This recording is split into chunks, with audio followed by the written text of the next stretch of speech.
Merci de prendre connaissance de ce programme éducatif. Ce module traite de l'entretien d'une sonde urinaire à demeure. Une sonde urinaire à demeure est composée d'un mince tube souple qui draine l'urine de votre vessie pour l'acheminer vers une poche de drainage. Le terme « à demeure » signifie que le cathéter reste dans votre vessie pour une période déterminée. La période varie selon vos besoins spécifiques. La mise en place d'une sonde est nécessaire lorsque la miction normale est perturbée par divers facteurs, comme une hypertrophie de la prostate, une intervention chirurgicale au bassin ou aux voies urinaires, une infection, un cystolite, une blessure ou de l'incontinence, incapacité à contrôler la miction. L'une des extrémités du cathéter est insérée dans votre vessie par l'urètre, canal excréteur de l'urine qui part de la vessie et aboutit à l'extérieur du corps. L'autre extrémité du cathéter est fixée à un drain, qui est lui-même fixé à une poche de drainage. Dans cette présentation, le cathéter, le tube et la poche forment un tout que l'on nomme la sonde. Il existe deux types de poches de drainage, et il se pourrait que l'on vous installe les deux. La première est une grande poche de drainage pour la nuit, et la deuxième, plus petite, s'attache à votre jambe. La petite poche de drainage peut être portée pendant la journée puisqu'elle s'attache à votre jambe à l'aide d'élastiques, ce qui garantit un port discret sous vos vêtements. La grande poche de drainage peut être portée le jour comme la nuit. Vous pouvez alléger le poids d'une lourde poche de drainage en attachant le drain à vos vêtements, à une chaise ou à votre lit à l'aide de rubans adhésifs ou d'une épingle. Si vous utilisez une épingle de sûreté, assurez-vous qu'elle est installée au-dessus du tube et non au travers. Il est important de bien drainer, nettoyer et manipuler la sonde afin de contrôler les odeurs et de faciliter l'écoulement de l'urine. Les diapositives suivantes présentent les étapes de l'entretien de la sonde de façon plus détaillée.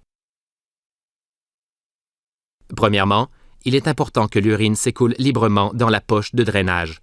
Assurez-vous qu'il n'y a ni nœud ni boucle dans le drain et que la poche est toujours placée sous le niveau de votre vessie pour permettre à l'urine de s'écouler correctement hors de la vessie. La valve présente sur la poche de drainage empêche l'urine de retourner dans le drain. Pour vérifier l'état de la valve, tournez la poche à l'envers et assurez-vous qu'il n'y a pas de liquide qui s'écoule dans le tube.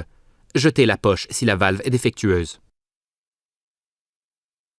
Videz la poche de drainage dans la toilette aussi souvent que nécessaire, ou au moins toutes les 8 heures. Une bonne hygiène contribuera à empêcher la croissance et la prolifération des bactéries ainsi que les infections. N'oubliez pas de vous laver les mains avec du savon et de l'eau avant et après la manipulation de toute partie de la sonde. Tous les jours, nettoyez la peau autour du site d'insertion du cathéter, aussi nommé le MEA, et nettoyez les régions génitales et rectales avoisinantes. Non seulement il est important de bien nettoyer votre corps, mais il est aussi crucial de nettoyer la sonde elle-même. D'abord, chaque fois que vous fixez le drain, vous devez nettoyer l'extrémité du tube avec un tampon d'alcool. Ensuite, nettoyez l'intérieur des poches de drainage tous les jours avec du savon liquide et de l'eau tiède. Puis, rincez-les à l'eau froide et suspendez-les pour les faire sécher.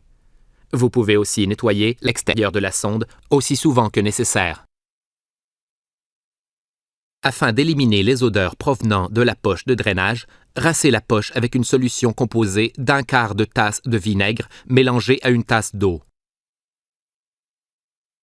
Boire beaucoup d'eau tous les jours aidera l'urine à s'écouler librement. Il est recommandé de consommer environ 10 verres de liquide par jour. Il n'y a pas de danger à prendre un bain ou une douche lorsque la sonde est en place. Il se peut que vous vous sentiez plus à l'aise de prendre une douche, et votre médecin pourrait même vous recommander de prendre une douche les premières fois. Vous pouvez avoir des relations sexuelles même lorsque le cathéter est en place. Les femmes peuvent attacher le drain à leur ventre avec du ruban adhésif, et les hommes peuvent replier le tube le long du pénis en érection et le fixer avec un préservatif. Consultez un médecin.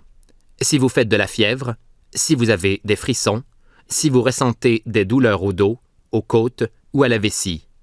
si vous avez des maux de ventre ou si vous vomissez, si votre urine est sanguinolente, brune, trouble ou malodorante, si vous remarquez une présence de particules dans votre urine, si vous remarquez des fuites d'urine autour du cathéter, si le cathéter tombe soudainement, s'il n'y a pas eu d'écoulement d'urine dans la poche depuis 8 heures. Si vous avez besoin d'aide, vous pouvez communiquer avec les autorités sanitaires locales, votre personne soignante ou votre médecin. Merci d'avoir pris connaissance de ce programme éducatif.